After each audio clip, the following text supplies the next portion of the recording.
name is Amber and welcome back to my channel. In today's video we're going to do my November wrap-up. This will be a little different from my normal wrap-ups as I have read quite a few books and they were for a specific readathon.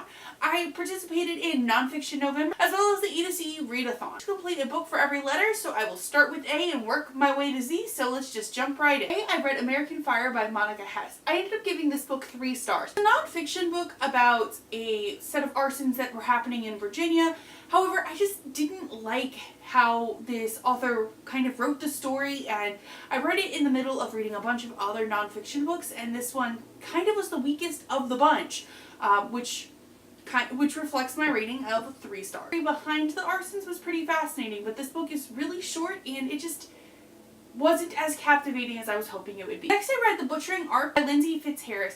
This is a best-lister. It's a quest to transform Victorian medicine, which is the subheading of the title. I felt this was really well done. It blended parts about Joseph Lister's life as well as about Victorian medicine, and you find out about, basically in the prologue kind of section, you find out how it came to be that Joseph Lister could decide sterilization was important, and it was really fascinating to read, except it was just a little bit short, which is why I only gave it 4 stars. I felt like some sections could have been a little bit longer. For my C book, I read Cholera, the Victorian Plague by Amanda Thomas. I ended up giving this book 3 stars, which, reflecting on it, is probably a really generous rating. This book involves cholera, the Victorian Plague. It's very dense, and unless you're super interested in cholera, I don't recommend it. It relies a lot on the text of the past to make her point, which doesn't let her own voice stand on its own, so it just kind of bogs down what her narrative was, and she tries to do too much in the span of what she has, so it just kind of is muddled, so I ended up giving this one 3. For my D book, I read Depression and Other Magic Tricks, a book of poems, because I had seen a slam poet piece that this author has performed, and I wanted to check out other works. Poetry is a hard thing to get a 5-star from me, so this one got 4 stars. There were a couple pieces that I just didn't meld with, but it was really good, a really good collection overall, and it definitely encompassed the topic. The book, I read X Games by Stella Reese. I gave this book 3 stars. It starts with a woman who basically gets dumped by her longtime boyfriend and then fiance, and finds it, and he completely disconnects and ghosts her after he dumps her. And one day she's like overcome with their bills. One day his brother comes up and goes, "Hey, your ex is marrying my ex. Will you be my date to the wedding? We'll pay off your debt that you've encompassed because of my brother dumping you." And it kind of goes from there. I ended up giving this book 3 stars. It's only about 200 pages, however, it felt a little long and it wasn't what I was expecting from the story, and there were a couple of plot points that were just like a little for me. So I ended up giving this one 3 stars. Though it felt a little long and I just kind of was like, okay, are we almost done? It was a quick read. And Forever Interrupted by Taylor Jenkins Reid for my F book, I ended up giving this one 3 stars. It follows a woman who had a whirlwind romance with her husband, and he dies in a freak accident, and she had never met his mom, and now she's kind of dealing with that and the aftermath of his death. It felt really long to me, and which was very odd. So between that and a couple of annoying little plot points, I just wasn't a big fan of this one, so I only gave it 3 stars. I read Gone, Gone, Gone by Hannah Moskowitz. This is a male-male romance taking place during the DC sniper shootings, which is an interesting background because I definitely remember them happening, and I definitely haven't read any books like this. So it was really interesting, but I ended up giving this book 3 stars. I really fell for the characters and I really liked the characters, but it took me a while to be kind of encompassed in the story and really feel for the story. I read I Know You Know by Gillian McMillan. It follows several different characters, but basically the gist is, in the past, 2 boys are murdered, and the third has come back to town to do a podcast talking about it and hoping to uncover what had happened.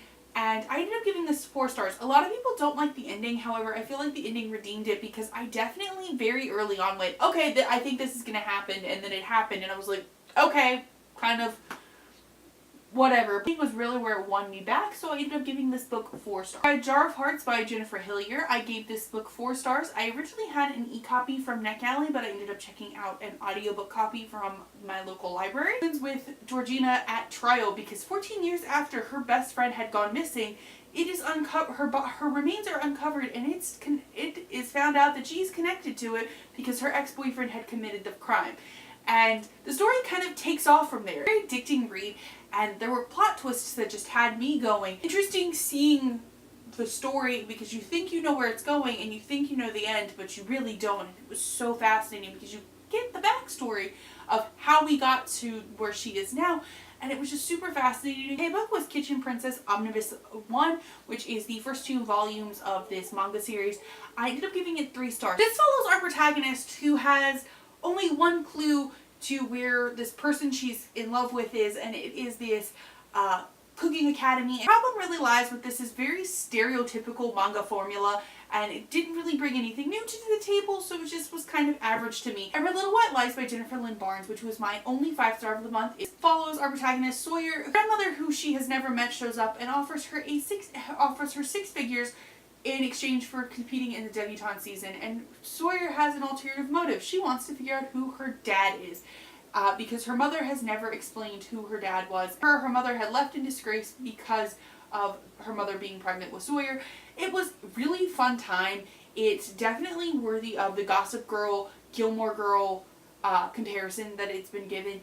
And it's so good. And the last twist, it's got plenty of twists and turns for being really a contemporary at heart. Reading to this actually killed me, and I need the next one right this second, so just saying this was probably my favorite book of the month, and I loved it so much. I read Member of the Family by Diana Lake. It follows Diana Lake's life as she basically becomes a Manson girl and then helps put Manson away, and I ended up giving this 4 stars, but I felt like the writing could have been just tweaked a little bit and it would have been a little bit better, so I ended up giving it 4 stars, but I really enjoyed it. I really recommend it if you're interested in a book about the Charles Manson situation written from someone who was there. The Next Pandemic by Ali Khan. This is not what it sounds like with the Goodreads description, so I will kind of give you what I think it actually is. I ended up giving this 3 stars because of that, because the Goodreads description and the book's description makes it sound like it is all about fighting pandemics. However, it's more memoir adjacent, and it's more about Ali Khan's life while he's fighting pandemics and his interjections, and the story is not cohesive and it doesn't follow a specific timeline. It's not, we did this disease and then this disease. It's here's some chapters about this disease, here's some chapters about this disease, and it just kind of goes like that. One and Only Ivan by Catherine Applegate. This follows a fellow named Ivan who lives in a mall zoo, and he just kind of goes on about his life and he tells you his story. I'm giving this book 3 stars. I've heard that this book has some illustrations that really help with the narrative, so I'm really interested in revisiting this at some point and seeing if I like it better in a physical format. But overall, I really enjoyed the story. I just felt like it was missing something, so I'm wondering if it was those illustrations. The Poisoner's Handbook by Deborah Bloom. This is about murder and the birth of forensic medicine in Jazz, New York. This was my first ever microhistory. I was super excited to get it accomplished. I ended up giving this 4 stars, which I think is also a reflection of it being my first microhistory.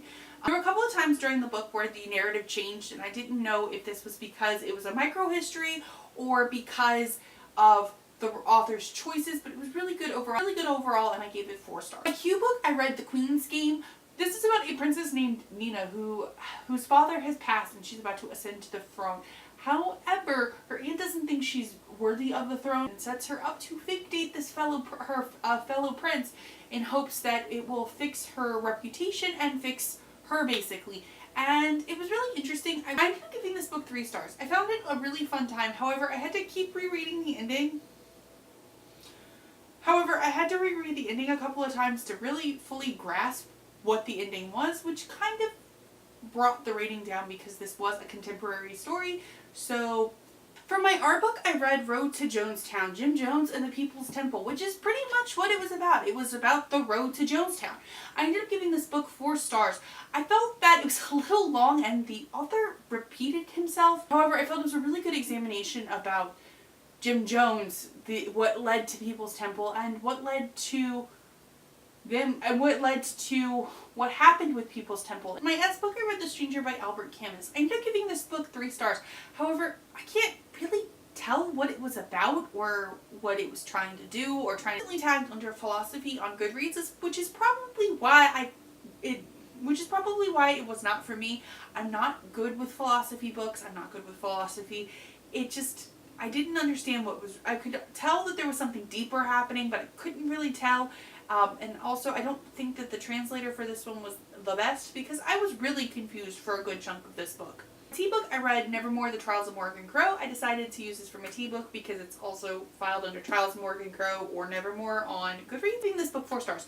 It is about Morgan Crow, and she is a cursed child, and it was really fun, and I ended up giving it 4 stars. It was a really fun book, and I had so much fun reading it. The U-book, I read Uninvited by Sophie Jordan. This book is about a girl who finds out she is a carrier for the homicidal tendency gene, which basically means she's going to eventually kill someone, and she is shunned by everyone in her life. I gave this book 2 stars. It was not really much of any of that. It was a lot of her complaining, expecting a lot more from this book, but it just didn't deliver. It was very boring and insta-lovey, and the protagonist whined a good chunk of the book, and it just was not for me, and I don't recommend it. It was actually my least favorite book of the month. For my view book, I read A Very Large Expanse of Sea by Tahira Mafi.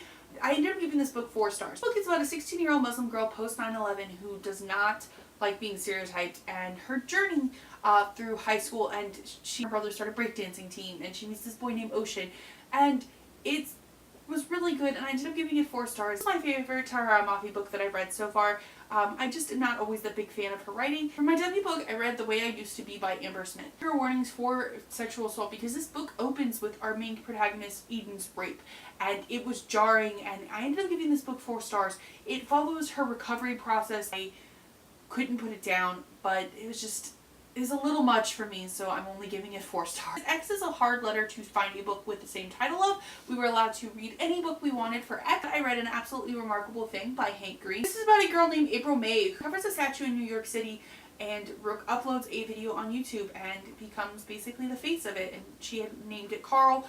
But it's a sci-fi book, even though it starts with a contemporary kind of feel.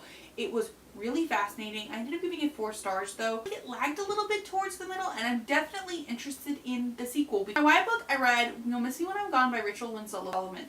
This book follows two twin sisters as they get tested for Huntington's disease and the aftermath of it. I'm giving this book 3 stars. I found it really fascinating, but I wasn't really attached to either of our protagonists, which kind of brought it down for me. And the last book, my Z book, was The Zig Zag Girl. This book is about a detective and a magician trying to solve a murder. I ended up giving this book 3 stars. I was expecting quite a bit more from it.